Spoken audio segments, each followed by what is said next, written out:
Hello, good evening everyone. Time for cooking. Ito po ay yung daon ng kapo. Tangkay ng kapo. Tapos po nakuloan natin yung kapo.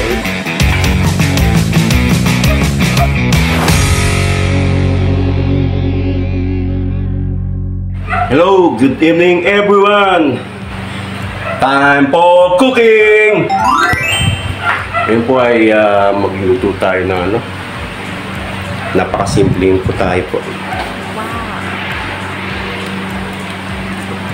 Yan po. Magsasalad lang tayo ng kangkong, dalawang itlog, kalamansi, sibuyas, kamatis, suka, paminta, konting asin at sili. Ngayon po, iwain muna natin po yung mga gagamitin natin. Okay po, ngayon po ay gawin muna natin yung kangkong. Ganito po. Nagayan. Pag-iwalay po natin yung ito pong dahon saka itong tangkay na to. Hindi po natin tatapon yung mga tangkay. Papakita ko po sa inyo kung paano gawin. Medyo ang kangkong natin hindi na maganda kasi apple na. So pag-iwalay lang po natin itong mga daon.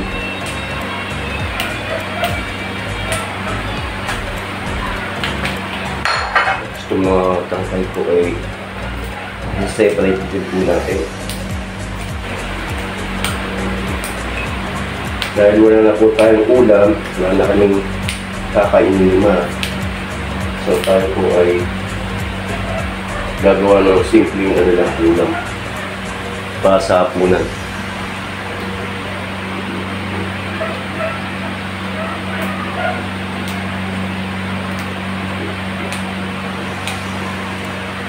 So ganyan lang po. Tapos yung mga bulok lang. Ito po yung daon ng kangkong saka yung tangkay ng kangkong. Ngayon po mag-iwa naman po tayo ng sibuyas, kamatis, tapos itong kalamansi. Pipigan na rin po natin. Tapos nating iwain ng sibuyas at kamatis. Pinigan na rin po natin yung kalamansi. Ito pong itlog na pula, mamaya ko lang po yung hiwain. Kasi po magpapakulo pa po tayo ng tubig ng pagsasalangan po natin ng kangkong. Bale ilalaga lang po ito. Pero hiwalay po yung ilalaga itong daon ng kangkong sa kayong tangkay. So, lulutuin po natin siya ng 2 minutes. Pero hiwalay po ng pagluluto.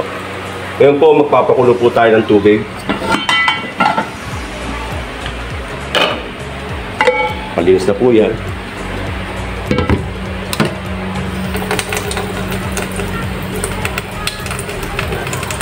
Kahit konting tubig lang po. Tapos magpapakulo tayo. Pag kumukulo na po, doon natin ilalagay yung tangkay ng kangkong. At lulutuin po natin siya ng 2 minutes lang po.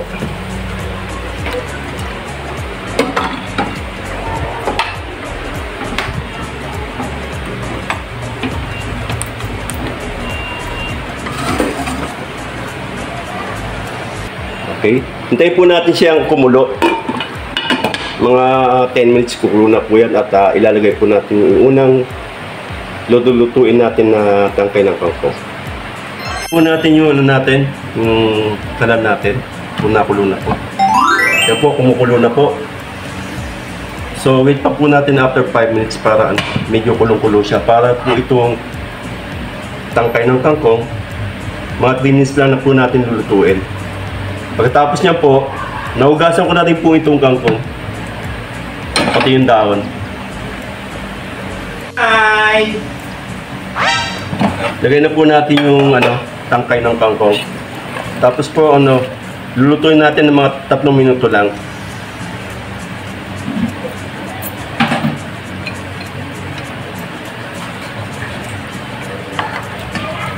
Takpan po natin. Tayo po natin maluto. Check po natin uli yung daon ng tangkay ng kangkong. Pwede na po itong hanguin at i-drain po natin.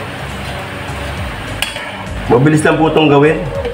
Sa mga mami dyan na nag-iisip ng ulam sa mga anak, minsan palaging po, baboy at manok.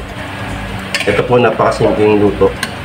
Hindi naman lang po ito, parang salad lang po.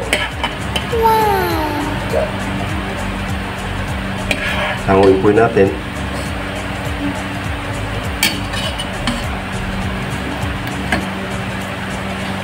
Konti lang po ginawa ko kasi kaming dalawa lang kakain ni Matt.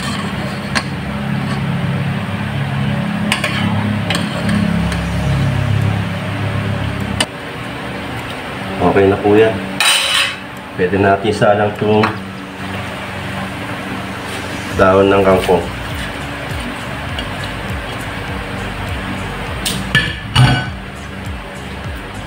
Okay. Ito 2 minutes din po o 3 minutes. Pwede na po ito. Tapos i-drain po natin.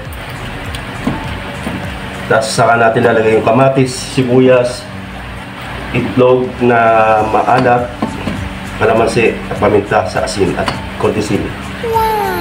Kapag po natin. Wait po tayo ng mga 3 minutes at pwede na pong hanguin yan. Check po natin yung pinapakuluan natin. Okay, goods na po ito. Pwede na po natin hanguin. Patayin na po natin. Then, i-drain po natin siya. Ganyan lang po yun. Simpleng ulam. Okay po. Ito na yan. So, ito po yung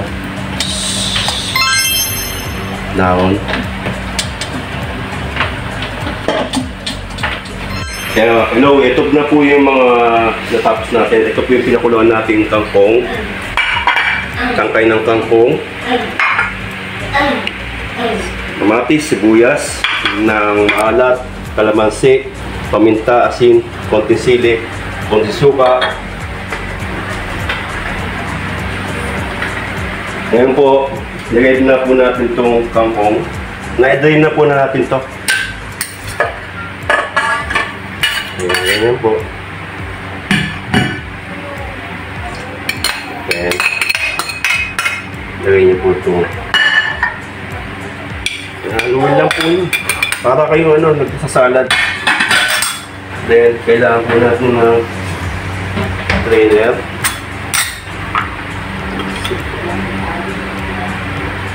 Lapit po natin para ay mahirapan na aking cameraman. Itong sili po, need po natin siyang higain. Ang ganyan. Lagay niyo po. Ganyan lang po. Napakasimple niya. Lagay ang itlog na maalat.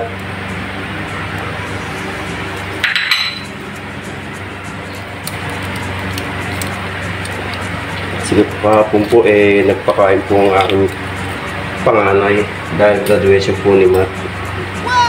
Masarap naman po ang ulam namin kahapon. So, eto muna po ang aming kakainin ngayong gabi.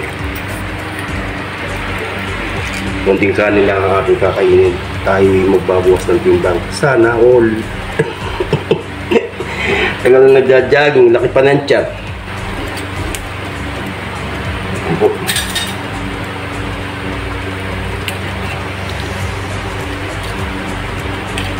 Ayan lang po ang paggawa nito.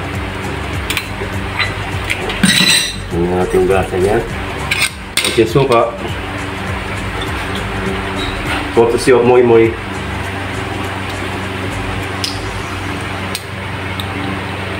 Yan lang po. Yan. Spread. Okay. Ayan lang po. Bango. Kangkong with salted egg. Wow! Salamat sa panonood and God bless. See you on next vlog sa ating pagluluto. Thank you po.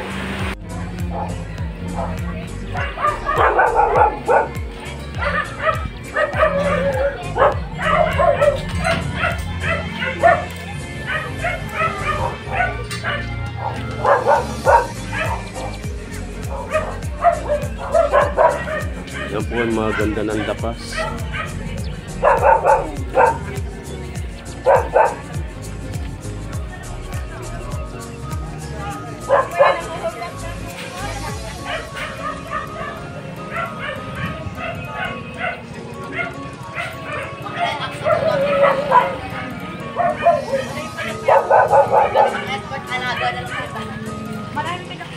Kaway-kaway naman dyan. Kaway. Yan.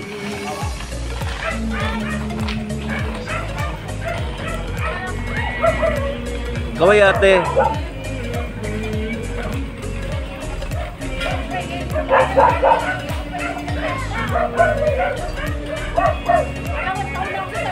Oh, si Mari pala to ah. Mari, ngiti naman dyan na maganda.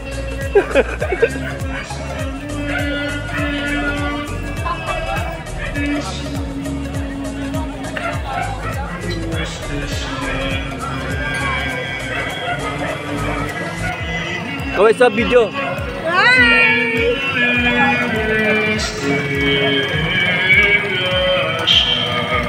Jose! Magandang hapon po. Napogi ang mga kose namin, no?